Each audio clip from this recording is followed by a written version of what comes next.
பகுஜன் சமாஜ் கட்சியைச் சேர்ந்த 1500 பேர் மீது வழக்கு பதிவு செய்யப்பட்டிருக்கிறது. நேற்று அவர்கள் நுங்கம்பாக்கத்தில் ஆர்ப்பாட்டம் நடத்தியிருந்தார்கள்.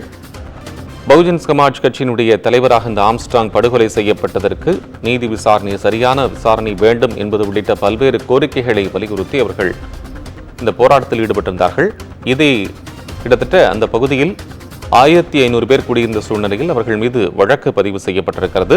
அனுமதியின்றி ஆர்ப்பாட்டம் நடத்தியதாக இந்த வழக்கு பதியப்பட்டிருக்கிறது. விவரங்களுக்காக செய்தியாளர் சுப்பிரமணியன் இணைப்பில் இருக்கிறார். என்ன விவரம் சுப்பிரமணியன்?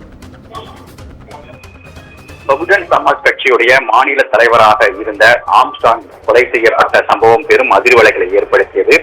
இந்த படுகொலைக்கு நீதி வழங்க வேண்டி பகுஜன் சமாஜ் கட்சியுடைய நிர்வாகிகள் மற்றும் அதனுடைய தலைவர்கள் என நேற்று சென்னை வள்ளுவர் கூட்டத்தில் ஆர்ப்பாட்டம் நடந்தது. அதாவது பகுஜன் சமாஜ் கட்சியுடைய மாநில தலைவராக தற்போது தேர்ந்தெடுக்கப்படக்கூடிய ஆனந்தன், ஆம்ஸ்ட்ராங்குடைய மனைவி உள்பட பலர் இந்த ஆர்ப்பாட்டத்தில் பங்கேற்றார்கள். சுமார் 1500 பேர் இந்த ஆர்ப்பாட்டத்தில் பங்கேற்றிருந்தனர். இந்த ஆர்ப்பாட்டம் என்பது அனுமதி பெறாமல் நடத்தப்பட்டதாக காவல்துறையினர் தெரிவித்திருக்கிறார்கள். அதன் தொடர்ச்சியாக வழக்கு பதிவு செய்யப்பட்டிருக்கிறது. 1500 பேர் மீது வழக்கு பதிவு செய்யப்பட்டிருக்கிறது. மாநில தலைவர் ஆனந்தன், அதே போல மாநில செயலாளர் ஜெயக்குமார் மற்றும் அவர் ஆம்ஸ்ட்ராங்குடைய மனைவி, திரைப்பட இயக்குனர் ரஞ்சித் உள்பட 1500 பேர் மீது சென்னை நுங்கம்பாக்கம் போலீசார் வழக்கு பதிவு செய்திருக்கிறார்கள்.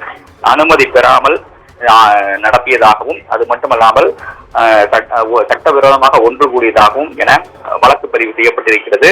மொத்தம் 3 பிரிவுகளின் கீழ் வழக்கு பதிவு செய்யப்பட்டிருக்கிறது. நுங்கம்பாக்கம் போலீசார் இந்த வழக்கை பதிவு செய்திருக்கிறார்கள்.